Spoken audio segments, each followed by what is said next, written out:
Junio de 1943. El cielo sobre la región del Ruhr estaba teñido de gris. Las fábricas de acero, los depósitos de municiones y las centrales eléctricas eran el objetivo de una nueva olada de bombarderos B-17 de la USAF. La Luftwaffe, previendo la ofensiva, había concentrado a sus mayores escuadrones, JG-26, Schlagetter y JG-2, Richthofen.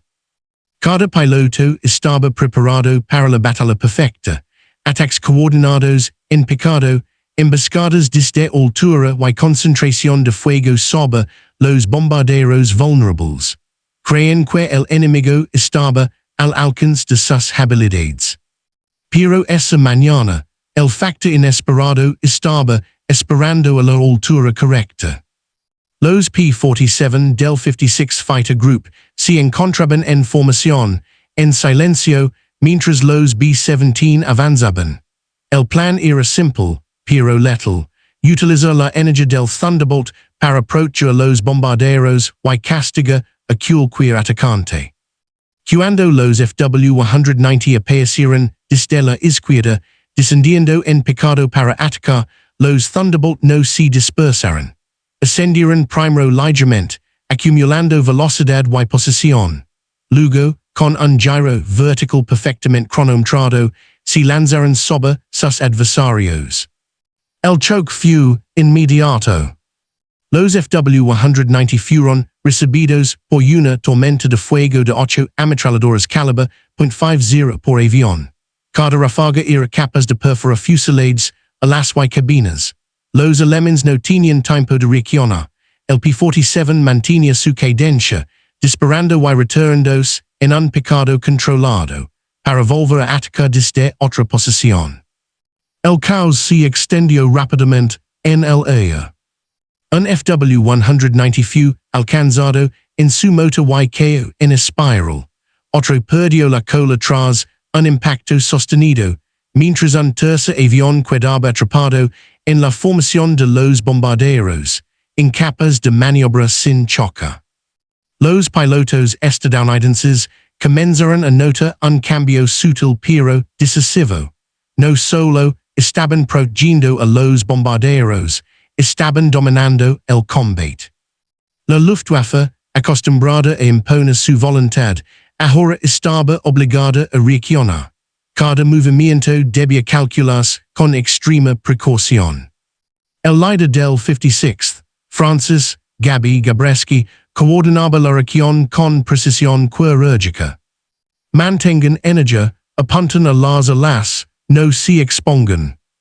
Las órdenes resonaban por la radio mientras los pilotos ejecutaban la táctica conocida como boom and zoom. Ataca desde arriba, dispara y retirarse en un picado vertical antes de que el enemigo pudiera responder. En cuestión de minutos, la formación alemana estaba fragmentada. Los ataques a los bombarderos fueron neutralizados. Varias aeronaves enemigas resultaron destruidas o severamente dañadas. Para los pilotos alemanes, el monstruo que habían ridiculizado se había convertido en una fuerza imparable. El impacto psicológico fue inmediato. Ya no bastaba con la experiencia acumulada o la superioridad táctica tradicional. El P-47 no solo sobrevivía, sino que dominaba. Y aquellos que habían subestimado el avión comprendieron, por primera vez, que la guerra aérea estaba cambiando de forma irrevocable. La batalla sobre el Ruhr no fue un duelo heroico aislado. Fue un ejemplo claro de un patrón que se repetiría en cada misión posterior. El Thunderbolt utilizaba su potencia, su velocidad en picado y su resistencia para neutralizar a la Luftwaffe, cambiando para siempre el equilibrio en los cielos europeos. Y mientras los últimos FW-190 escapaban con daño severo o no regresaban a base, los Thunderbolt ascendieron nuevamente, listos para approachar a la siguiente olada de bombarderos. Lo que había comenzado como una subestimación alemana se había transformado en una lección brutal de poder aéreo y resistencia. El cielo sobre Alemania y no pertenece solo a la Luftwaffe. Un nuevo contendiente había reclamado su lugar. Agosto de 1943. El calor del verano no suavizaba la tensión en los cielos de Europa. Misiones cada vez más profundas, objetivos estratégicos más críticos, y una Luftwaffe que comenzaba a sentir la presión. La USAF había aprendido de sus errores iniciales, y los Thunderbolt estaban desplegados en men número, escoltando oladas de bombarderos hacia Alemania central. Cada encuentro con los cazas alemanes se convirtió en un examen de táctica, disciplina y resistencia. En uno de esos enfrentamientos, sobre la ciudad de Münster, un grupo de P-47 escoltaba más de 20 B-17 hacia su objetivo industrial. La formación alemana, compuesta por FW-190 y BF-109, esperaba interceptar y desmembrar la escolta. Pero los Thunderbolt no solo protegían a los bombarderos, sino que iniciaban el combate bajo sus propios temidos. El primer contacto fue devastador. Los FW-190, confiados por su experiencia previa, intentaron un ataque coordinado en picado. Los P-47 respondieron utilizando la táctica de energía, un ascenso controlado, seguido de un picado violento con fuego concentrado. Cada ráfaga de sus 8 ametralladoras calibre .50 creaba una cortina de destrucción. Un FW-190 quedó inmóvil en el aire antes de desplomarse, otro perdió parte del timón, y varios más fueron forzados a abandonar la formación. Para los pilotos alemanes, era un choque psicológico tanto como físico. Cada intento de maniobra que antes funcionaba, ahora fracasaba. El Thunderbolt podía absorber impactos, retirarse y volver a atacar con precisión.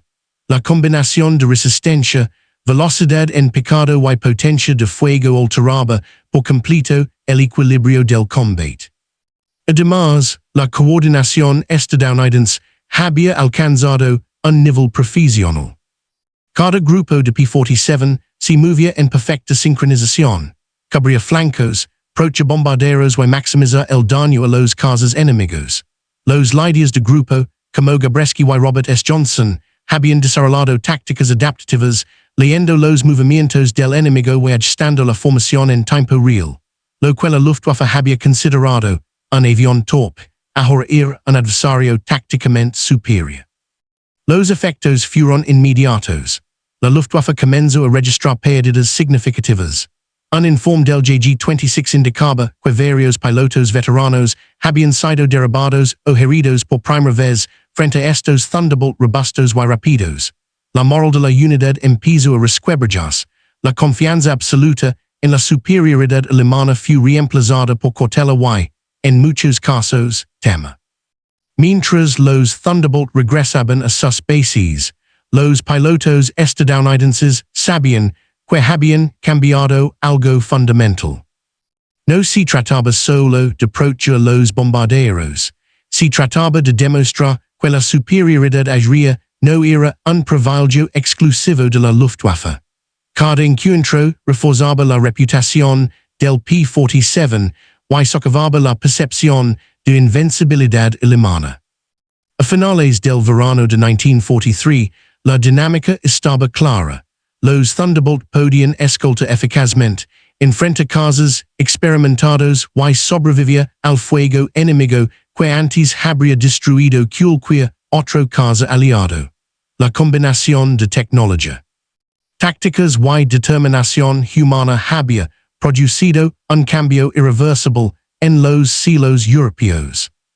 Y así la subestimación inicial de la Luftwaffe se convirtió en una lección dolorosa. No todos los cazas americanos eran frágiles o predecibles. Algunos, como el P-47 Thunderbolt, eran prácticamente indestructibles en manos entrenadas. El escenario estaba preparado para las consecuencias posteriores, cambios en la estrategia alemana, adaptaciones tácticas en la USAF y, sobre todo, un reconocimiento duradero del poder del Thunderbolt. El siguiente paso es analizar cómo estas victorias aéreas afectaron el curso de la guerra y la psicología de ambos bandos. A finales de 1943, los registros de la Luftwaffe mostraban una realidad alarmante. El P-47 había cambiado la guerra aérea sobre Europa. Un caso que al principio se consideraba pesado, torpe y vulnerable, se había convertido en una amenaza formidable. Los informes internos de unidades, como el JG-26Y, el JG-2, indicaban un aumento significativo en pérdidas frente a los Thunderbolt, particularmente durante las misiones de escolta de bombarderos. Lo que antes se resolvía con maniobras rápidas y ataques precisos, ahora requería coordinación extrema y cautela constante. Los pilotos estadounidenses, por su parte, habían adquirido una confianza sin precedentes. La experiencia adquirida en cientos de misiones comenzó a transformarse en tácticas sistematizadas, donde el uso de la energía, la velocidad de picado y la resistencia del avión eran factores centrales. La eficiencia de estos métodos quedó documentada en reports de la USAF. Misiones de escolta que antes registraban pérdidas de un 20% a 25% de los bombarderos, ahora se reducían a cifras que rondaban el 5% o incluso menos, gracias a la intervención de los P-47. El impacto no fue solo material, sino psicológico. La Luftwaffe, acostumbrada a controlar los cielos, comenzó a ajustar sus planes de ataque, evitando enfrentamientos directos cuando era posible. Los veteranos de combate, que habían enfrentado a Thunderbolts por primera vez describían la experiencia como un shock. Enfrentarse a un caza que podía resistir daño, ataque con fuerza devastadora y retirarse intacto alteraba la percepción de invencibilidad que habían sostenido desde 1939. En las bases alemanas, los mecánicos y oficiales comenzaban a notar la diferencia. Los informes de mantenimiento señalaban que los FW-190 y BF-109 regresaban con daños que antes habrían sido menores, pero que en conjunto reducían la capacidad de las unidades para mantener un flujo constante de operaciones ofensivas. Cada combate con Thunderbolts representaba un riesgo adicional y un desgaste acumulativo difícil de reemplazar, especialmente frente a la creciente presión en múltiples frentes. Los números reflejaban el cambio. En misiones específicas sobre el Ruhr y Hanover, la tasa de pérdidas de la Luftwaffe frente a escoltas comenzó a superar ampliamente las expectativas iniciales. Documentos del JG-2 citaban a pilotos mencionando un adversario resistente y rápido que desafía nuestra experiencia, mientras que la USAF celebraba informes de cazas alemanes destruidos sin pérdidas propias. Era un momento de contraste brutal. La tecnología y la táctica estadounidense se enfrentaban con eficacia contra la experiencia acumulada de los alemanes. Pero quizás el cambio más significativo fue la forma en que se redefinió la percepción del combate aéreo. Ya no era suficiente la maniobra cerrada o la agresión directa. Ahora se debía tener en cuenta la energía acumulada, la resistencia estructural del enemigo y la potencia de fuego concentrada. El P-47 había enseñado a ambos bandos, de manera dolorosa y práctica, que subestimar a un adversario podía ser fatal. Este primer periodo del aftermath no solo documenta victorias y pérdidas, sino que sienta las bases para entender cómo el Thunderbolt redefiniría la guerra aérea, influyendo en la doctrina aliada y erosionando lentamente la moral y la eficacia alemana. Para finales de 1943 y principios de 1944, el impacto estratégico del P-47 Thunderbolt se hizo evidente. No solo proteger a los bombarderos, sino que estaba cambiando la dinámica misma de la guerra aérea en el frente occidental. La USAF comenzó a desplegar escuadrones de P-47 en misiones cada vez más profundas sobre Alemania, mientras la Luftwaffe ajustaba su enfoque, priorizando la conservación de pilotos y máquinas frente a confrontaciones directas con los Thunderbolt. Los pilotos alemanes, incluso los más experimentados, aprendieron que un encuentro frontal con un P-47 podía ser letal. La combinación de velocidad en picado, poder de fuego y resistencia estructural obligaba a reconsiderar las tácticas tradicionales. Los combates ya no podían depender únicamente de maniobras ágiles o de la sorpresa. El enemigo podía sobrevivir a impactos que antes habrían sido decisivos y contraatacar de manera devastadora. Desde el lado estadounidense, esta realidad fortaleció la moral y consolidó tácticas adaptadas específicamente para el Thunderbolt. Las formaciones de escolta empezaron a actuar como predados sincronizados, utilizando la energía, la altitud y la potencia de fuego para controlar el espacio aéreo alrededor de los bombarderos. La efectividad de estas maniobras fue documentada en varios reportes operativos, donde se destacaba que los Thunderbolt podían neutralizar ataques masivos de la Luftwaffe sin sufrir pérdidas significativas. El impacto psicológico también se reflejó en la planificación estratégica alemana. La Luftwaffe comenzó a reorganizar sus escuadrones, limitando el número de interceptors en misiones de ataque, y enfocándose en evitar combates directos con los Thunderbolt. Esto no solo redujo su capacidad ofensiva, sino que afectó la moral de los pilotos, quienes comenzaron a percibir que la ventaja que habían mantenido durante años estaba siendo erosionada de manera sistemática. Además, el Thunderbolt demostró ser un arma versátil en el apoyo cercano. Su robustez y capacidad de armamento pesado permitieron que se le asignaran misiones de ataque a tierra, distrayendo columnas de tanques, trenes y depósitos de suministros. Esto no solo amplió el impacto táctico del avión, sino que aumentó la presión sobre las defensas alemanas, obligando a la Luftwaffe a dividir su atención entre la defensa aérea y la protección de las líneas logísticas y terrestres. El balance de fuerzas empezaba a inclinarse. El P-47 no solo protegió a los bombarderos estratégicos, alteraba la forma en que se luchaba la guerra aérea. La combinación de tecnología avanzada, armamento devastador y tácticas adaptativas ofreció a los aliados una ventaja tangible que sería crucial en los meses siguientes. Para los historiadores, estos meses finales de 1943 representan el punto de inflexión en la guerra aérea sobre Europa Occidental, una etapa donde un avión, subestimado inicialmente, demostró que la combinación de diseño innovador y estrategia inteligente podía redefinir el campo de batalla. El Thunderbolt había enseñado una lección clara: nunca subestimes un enemigo con energía, potencia y resistencia.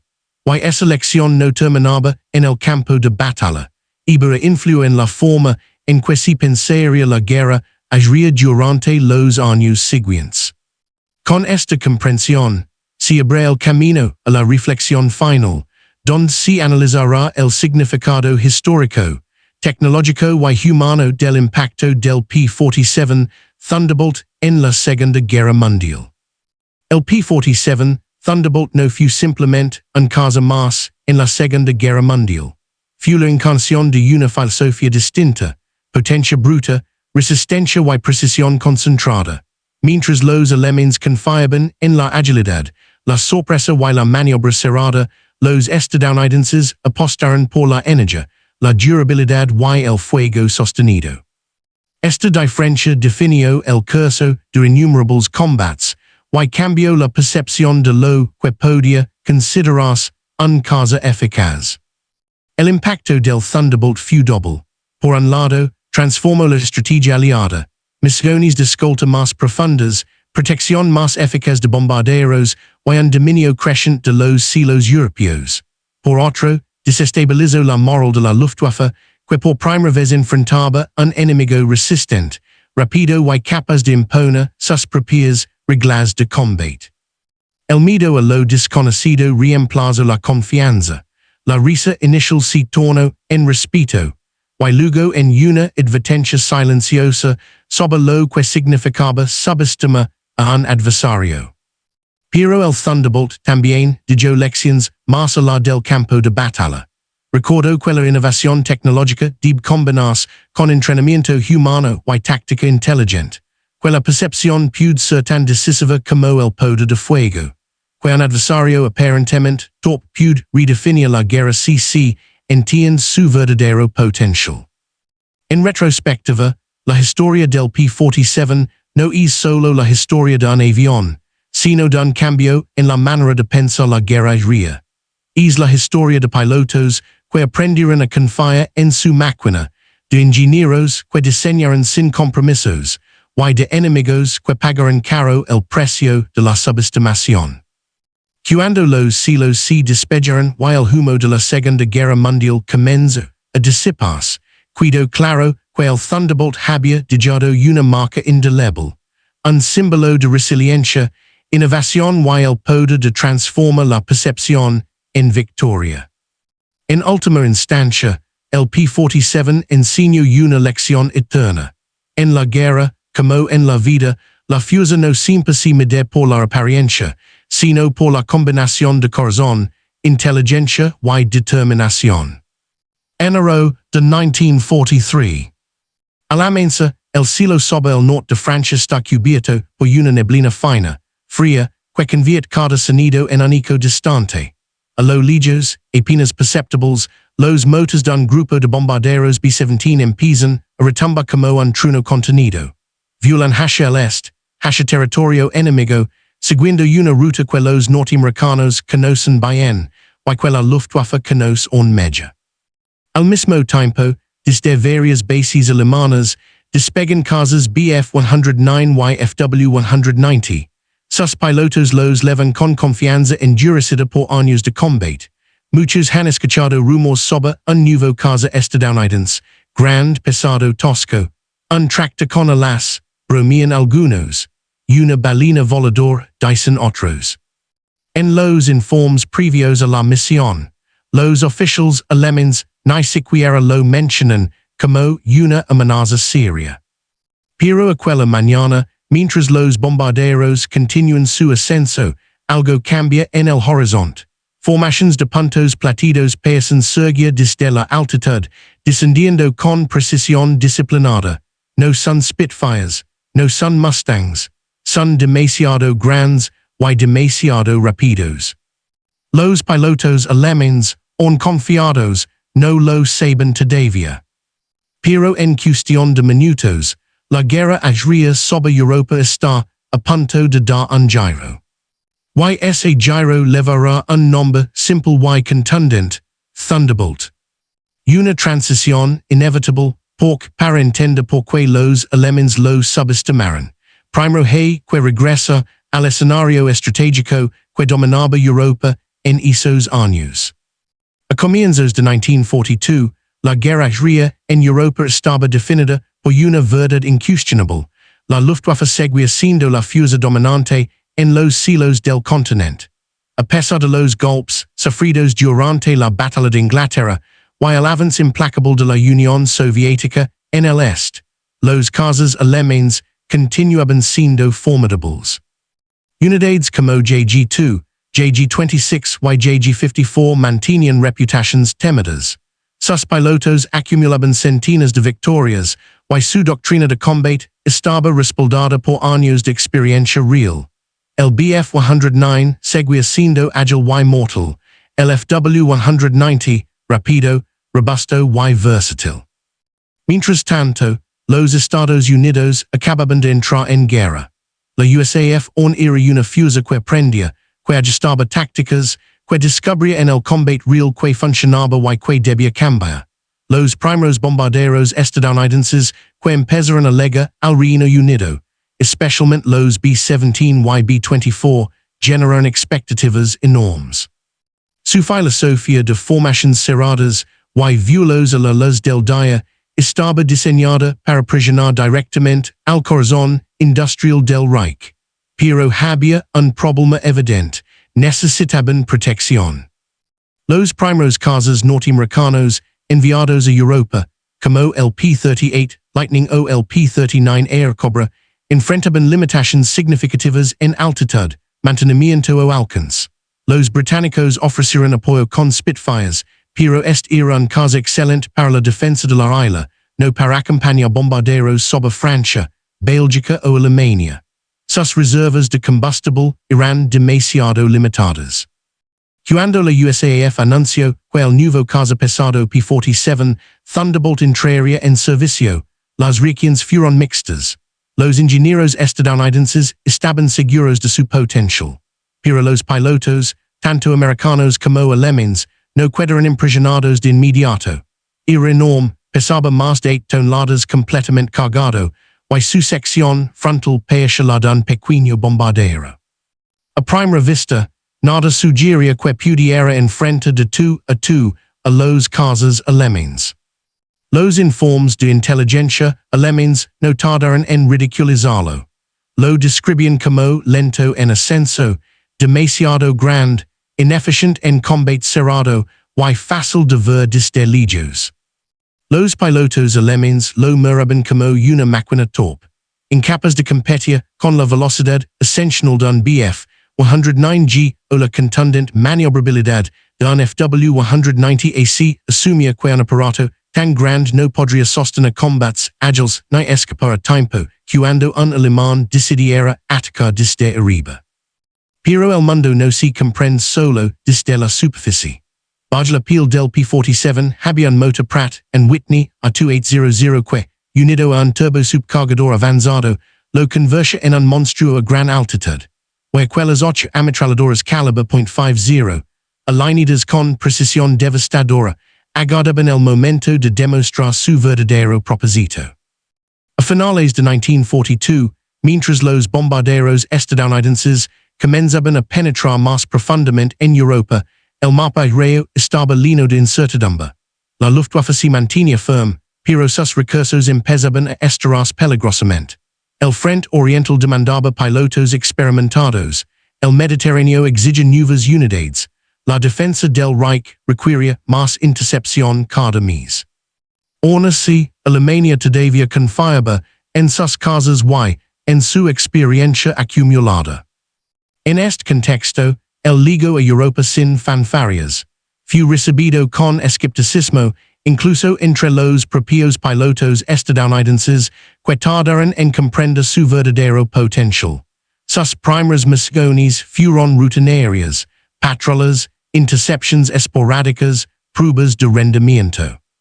Pero lentamente, los norteamericanos comenzaron a notar algo. El Thunderbolt podía subir hasta niveles donde otros cazas tenían dificultades para mantener potencia. Y una vez arriba, podía lanzarse en picado con una velocidad tan extrema que ni los Bf-109 ni los FW-190 podían seguirlo sin arriscar la estructura. Lo que parecía torpeza era, en realidad, una oportunidad. Lo que parecía peso excesivo era, en verdad, una armadura móvil. Lo que parecía un defecto, pronto se revelaría como una ventaja táctica. Y ese cambio de percepción se aceleró cuando, a inicios de 1943, el P-47 empezó a acompañar a los bombarderos más cerca de territorio enemigo. Una transición clave, porque su entrada real en combate marcaría el inicio de una curva ascendente que nadie, ni siquiera la Luftwaffe, había previsto. La historia estaba a punto de cambiar, pero antes, debimos entender cómo ese gigante metálico fue concebido. El P-47 Thunderbolt no nació como un simple caza. Surgió como la culminación de una filosofía estadounidense que difería profundamente de la doctrina europea. Mientras los diseñadores alemanes se enfocaban en cazas ligeros, ágiles y descenso rápido, los ingenieros norteamericanos apostaron por algo distinto: potencia bruta, altitud extrema y resistencia estructural. Todo comenzó en los laboratorios de Republic Aviation, Don Alexander Cartfelli, un inmigrante georgiano, con una visión orders del combate aéreo, comprendió quella guerra moderna no podía librar solo con rapidez y maniobra. Si necesitaban máquinas que sobrevivieran, que mantuvieran velocidad en alturas donde los motores convencionales se ahagaban, y que ofrecieran una plataforma estable para armas pesadas. Así nació el concepto del Thunderbolt. Su corazón era el Pratt and Whitney R2800 Double Wasp, uno de los motores radiales más poderosos del mundo. Pero lo que realmente diferenciaba al P-47 era su sistema de turbo supercargador instalado detrás de la cabina. Este mecanismo cargaba e comprimido a grandes alturas y lo enviaba al motor mediante una serie de conductos internos. El resultado era una potencia impresionante, incluso por encima de los 9 metros, donde muchos aviones perdían eficacia. Ese diseño no era elegante, no era ligero, no era delgado. Pero era poderoso, y para Cartfelli, eso era lo que la guerra requería.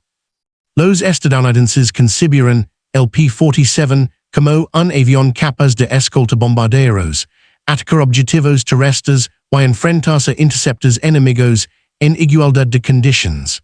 La idea era que, aun si un piloto se encontraba superado en número, el Thunderbolt pudiera resistir impactos que habrían destruido a otros cazas. Su fuselage grueso, su cabina robusta y sus líneas anchas eran producto de una filosofía pragmática.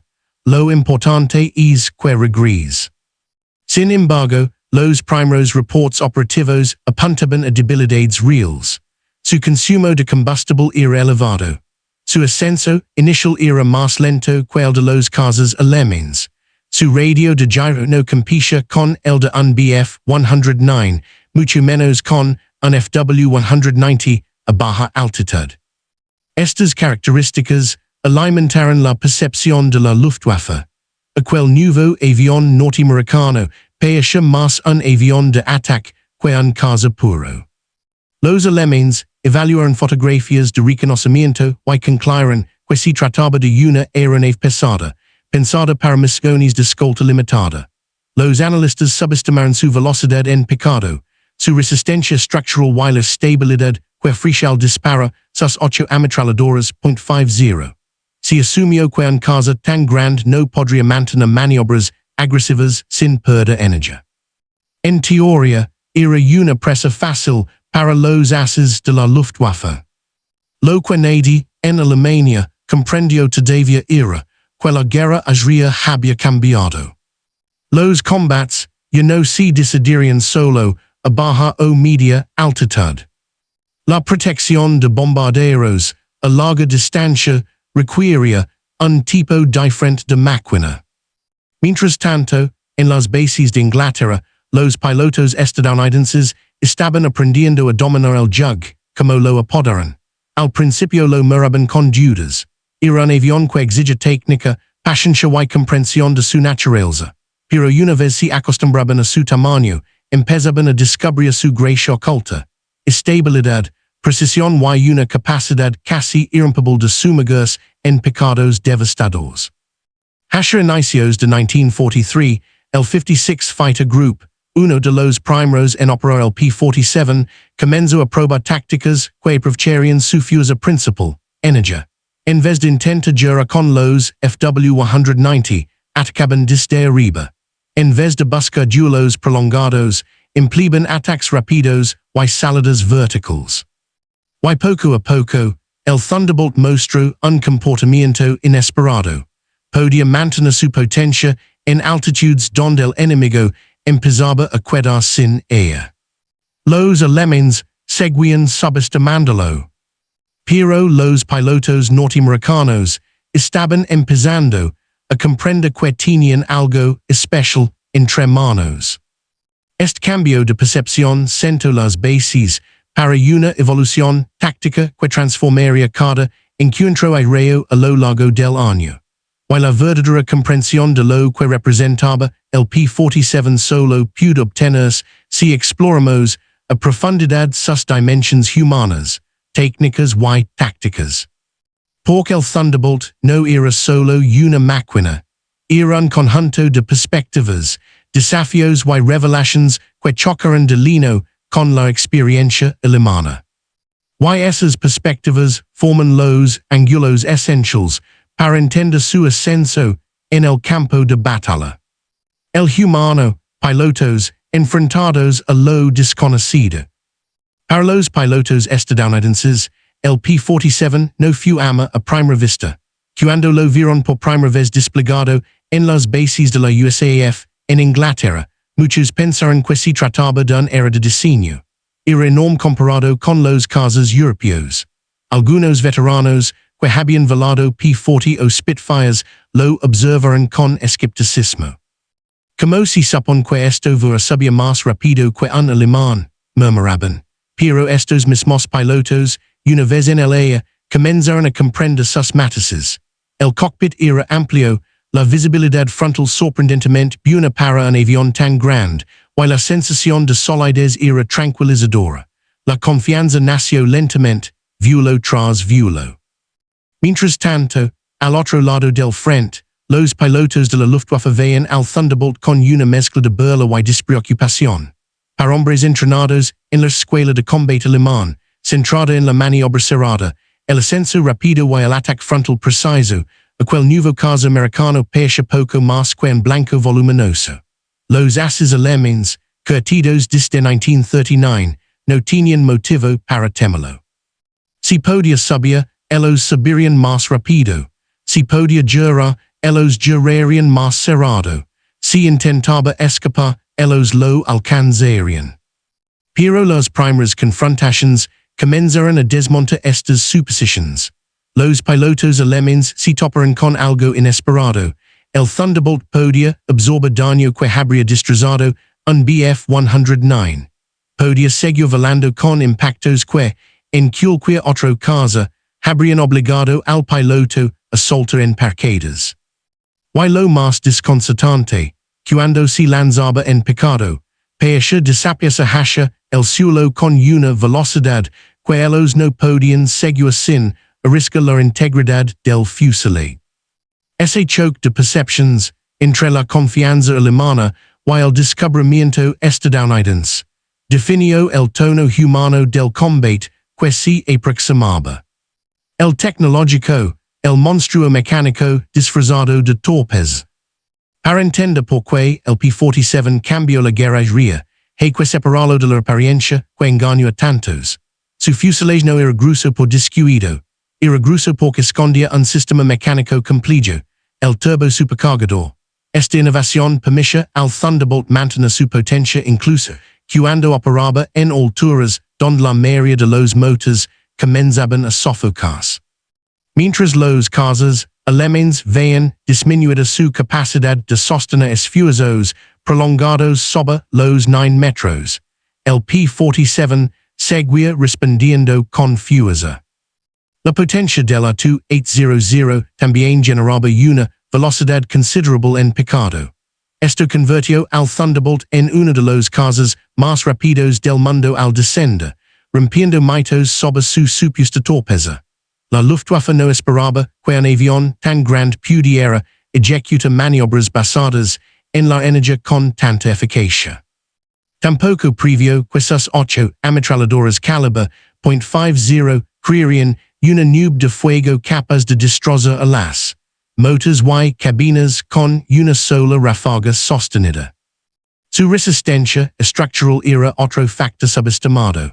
El Thunderbolt estaba construido como si el equipo de diseño hubiese asumido que cada misión sería una batalla. Soportaba impactos en el fuselaje, en las alas, en el motor, incluso en el sistema de refrigeración. Muchos P-47 regresaron con agujeros del tamaño de un puño. Con partes del ala faltantes o con daños extensos, y aún así lograron aterrizar. Esa combinación de potencia, armamento y durabilidad era algo que pocas naciones del mundo habían podido igualar en ese momento. Los alemanes lo descubrirían del modo más brutal. El táctico, la guerra de energía frente a la guerra de gyro. La Luftwaffe levaba años perfeccionando tácticas basadas en la maniobra cerrada y el ataque oportuno. Sus pilotos confiaban en la capacidad del Bf-109 para subir rápidamente y posicionarse sobre el enemigo. El FW-190, por su parte, dominaba los gyros en horizontal y los ataques contundentes de corta distancia. Esa doctrina funcionó contra los cazas británicos y soviéticos durante gran parte de la guerra. Pero el P-47 introdujo un estilo de combate distinto, la guerra de energía. Los pilotos estadounidenses aprendieron pronto que el Thunderbolt no debía girar con los alemanes. En vez de eso, necesitaban utilizar la altitud como ventaja. Subir, acumular energía, atacar desde arriba, disparar y retirarse en un picado vertical. Esta secuencia, boom and zoom, se convirtió en el celo táctico del P-47. El Thunderbolt podía ejecutar estas maniobras repetidamente gracias a su potencia y resistencia. Cada picado dejaba al enemigo sin posibilidad de seguirlo. Cada ascenso posterior, aunque lento, era sostenido por su estabilidad a altitud. Las formaciones de P-47 comenzaron a operar como predados disciplinados, sincronizando ataques, protegiendo a los bombarderos y eligiendo cuándo y cómo entrar en combate. En respuesta, los pilotos alemanes descubrieron un problema. Estaban acostumbrados a que el enemigo se presentara dentro de un marco táctico que ellos dominaban. El P-47 no jugaba según esas reglas. Y esa ruptura doctrinal cambiaría la dinámica en los cielos de Europa. La tensión táctica solo aumentaría cuando entraran en juego otros ángulos esenciales. El enemigo, lo que realmente pensaron los pilotos alemanes. Durante los primeros meses de 1943, la percepción alemana del P-47 era simple: un avión pesado, lento en ascenso y poco apto para el combate cerrado. Los informes de inteligencia lo clasificaban como caza bombardero de capacidad limitada. Para una Luftwaffe que vivía de su reputación de excelencia técnica, aquella nueva máquina americana no merecía más que una mención secundaria. Pero esa visión empezó a resquebrajarse muy rápido. En los primeros combates reales, unidades como el JG-2 y el JG-26 reportaron algo inquietante. Los Thunderbolt aguantaban impactos que habrían derribado a cualquier otro caza enemigo. Algunos pilotos alemanes declararon haber visto P-47 seguir volando dispares de recibir múltiples proyectiles de 20. Esa capacidad de supervivencia era completamente inesperada. Luego vino otra sorpresa: su velocidad en picado. Los cazas alemanes habían dominado por años el uso del picado controlado para briosear distancias, pero el Thunderbolt los superaba. Cuando un P-47 se lanzaba hacia abajo, desaparecía del campo visual en segundos. Muchos pilotos alemanes reportaron que intenta seguirlo era arriesgarse hasta los límites estructurales del 109 o del 190. Esto representaba un cambio táctico profundo. De pronto, la Luftwaffe se encontraba ante un enemigo que elegía cuando pelea y cuando marchas. Para mediados de 1943, los informes alemanes abandonaron el tono de burla inicial. Lo llamaban ahora caza pesado de gran potencia, adversario peligroso a gran altitud y extremadamente robusto. La risa se transformó en respeto, el desprecio en cautela. Y la cautela, muy pronto, en preocupación. El operacional, la ampliación del radio de escolta y la presión sobre el Reich. La función principal del P-47 en Europa era escolta bombarderos. Y aunque al principio su alcance era limitado, la USAF trabajó intensamente para resolverlo. La introducción de depósitos externos, primero de 75 galones y luego de 108, permitió al Thunderbolt acompañar a los B-17 y B-24 cada vez más profundamente en territorio enemigo. Esto empezó a alterar la dinámica operacional. Hasta entonces, la Luftwaffe había confiado en un ciclo sencillo: esperar a los bombarderos sin protección, atacarlos con cazas veteranos, dispersarlos o destruirlos antes de que llegaran al objetivo. pero cuando los P-47 comenzaron a escoltar los bombarderos, incluso hasta la Alemania occidental, aquella táctica dejó de funcionar con la misma facilidad. Las formaciones de Thunderbolts volaban por encima o por delante de los bombarderos, limpiando rutas, despertando ataques coordinados y obligando a los cazas alemanes a enfrentarse con un enemigo inesperadamente resistente. Los alemanes empezaron a perder el control del ritmo de los enfrentamientos. Ya no decidían cuándo atacar, ahora tenían que reaccionar. Además, el Thunderbolt introdujo algo más: presión constante. Su capacidad para repetir picados, absorber daño y mantener potencia a gran altitud hacia que los alemanes tuvieron que gastar más combustible, más energía y más tiempo esquivando ataques. El desgaste psicológico y material comenzó a notarse. Unidades alemanas que antes acumulaban victorias fácilmente ahora enfrentaban pérdidas crecientes. El P-47 no solo era un caza. Era un multiplicador operacional que comenzaba a erosionar la estructura defensiva del Reich. El psicológico, el momento en que la burla se convirtió en miedo. Si algo caracterizó a la Luftwaffe en sus primeros años fue su seguridad absoluta. Habían vencido en Polonia, en Francia, habían resistido en Inglaterra y alcanzado cifras de derribos inmensas en el Este. Su cultura interna reforzaba la idea de que ningún enemigo podía superarlos en habilidad o superioridad técnica. Por eso, subestimar al P-47 no fue solo un mal cálculo técnico, fue una extensión natural de su mentalidad. Cuando los pilotos alemanes vieron ese avión enorme, lo asociaron automáticamente con torpeza y vulnerabilidad. La idea de que pudiera representa una amenaza seria parecía ridícula. Pero la guerra tiene una manera particular de corregir percepciones. Cuando los Thunderbolts comenzaron a descender sobre ellos desde altitudes superiores, lanzando ráfagas de 8.50 que arrancaban piezas enteras de sus casas, la psicología del combate cambió. Pilotos veteranos que habían reído de aquel gigante ahora advertían con nerviosismo su presencia en el horizonte. La sensación de dominio absoluto empezó a resquebrajarse.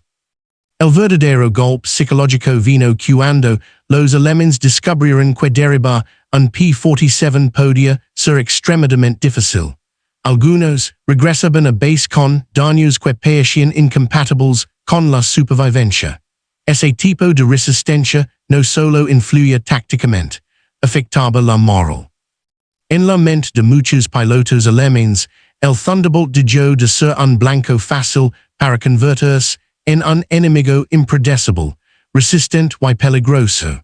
Y ese cambio emocional fue tan importante como cualquier cambio técnico. Las piezas ya estaban colocadas.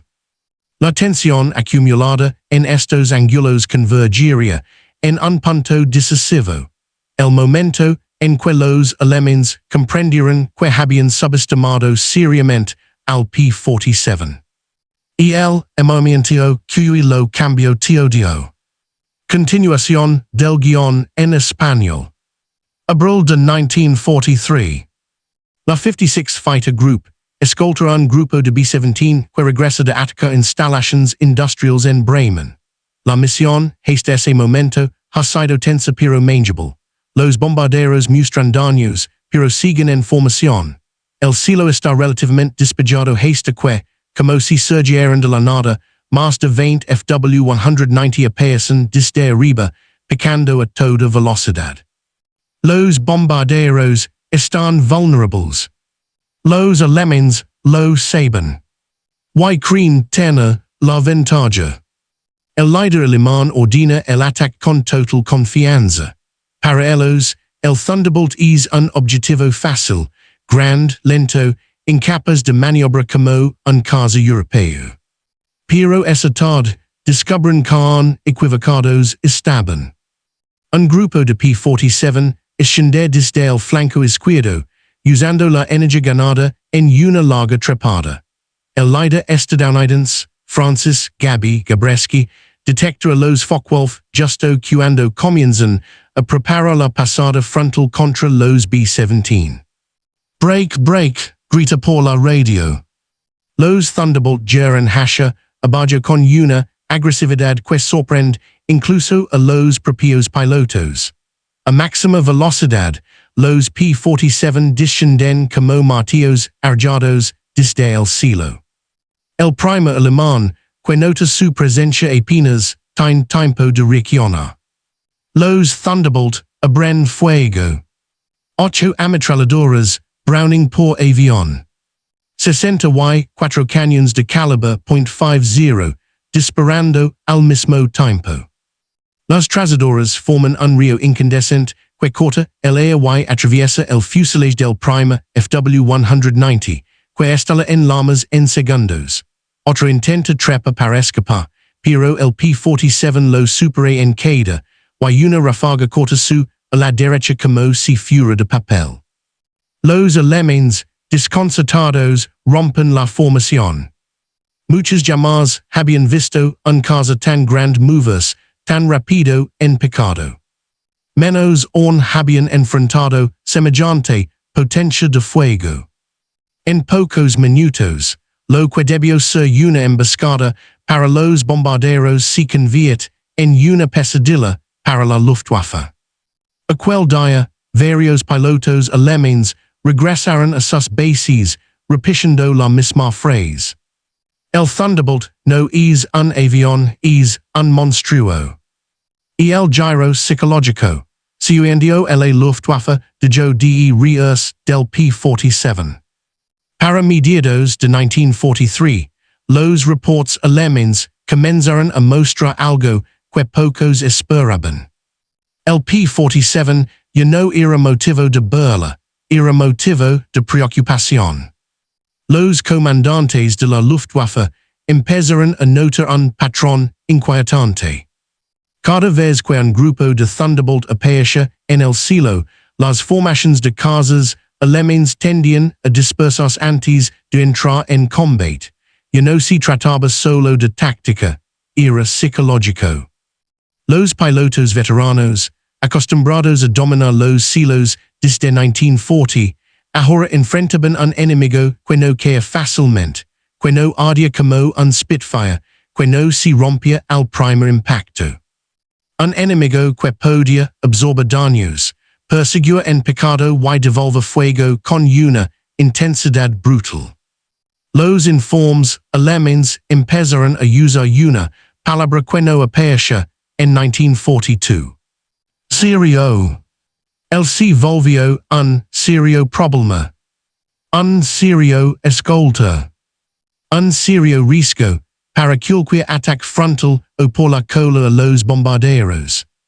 Incluso los pilotos más confiados de la Luftwaffe comenzaron a evitar enfrentamientos prolongados. Sabían que, si un Thunderbolt estaba en altura, podía caer sobre ellos con una velocidad terminal que ningún Bf-109 podía igualar. Y si quedaban delante de sus 8 Browning, no había escape. La broma del tractor volador desapareció de los hangars. Las risas se apagaron. Y en muchos escuadrones alemanes, el simple sonido de un motor Pratt and Whitney a lo lejos hacia que los mecánicos levantaron la cabeza, y que los pilotos miraron el cielo con una mezcla de cautela y respeto. El Thunderbolt había conquistado algo más importante que una victoria aérea. Había conquistado la mente del enemigo. Las emisiones del P-47 y por que se volvió aún más temible. El P-47 de 1942 no era el mismo P-47 que los alemanes enfrentaron en 1944. Y esa evolución, rápida, agresiva, implacable, convirtió al Thunderbolt en una máquina casi perfecta para la guerra aérea del frente occidental. Al principio, el P-47 sufría por su autonomía limitada. Podía escoltar bombarderos, sí, pero solo durante una parte de la misión. Eso cambió de manera radical con la legada de los tanques de combustible externos, primero de 75 galones, luego de 108 de papel tratado, y más tarde de 150 galones. Con estos nuevos depósitos, el Thunderbolt podía seguir a los bombarderos hasta el corazón de Alemania, lucha, y todavía regresar a casa. La Luftwaffe perdió así uno de sus últimos refugios psicológicos. Ya no había zonas seguras. Pero el aumento de autonomía no fue el único salto evolutivo. El recibió un motor aún más potente, el R2800-59 con inyección de agua, que elevó la potencia en combate a más de 2,300 caballos de fuerza. Ahora podía trepar más rápido, acelerar mejor y sostener combates verticales sin perder ritmo. Los alemanes, que inicialmente lo acusaron de torpe y lento, empezaron a descubrir que el Thunderbolt actualizado podía sorprender incluso a un Bf-109G desde una posición inferior. Las modificaciones también mejoraron su rendimiento a baja altitud, un punto débil inicial.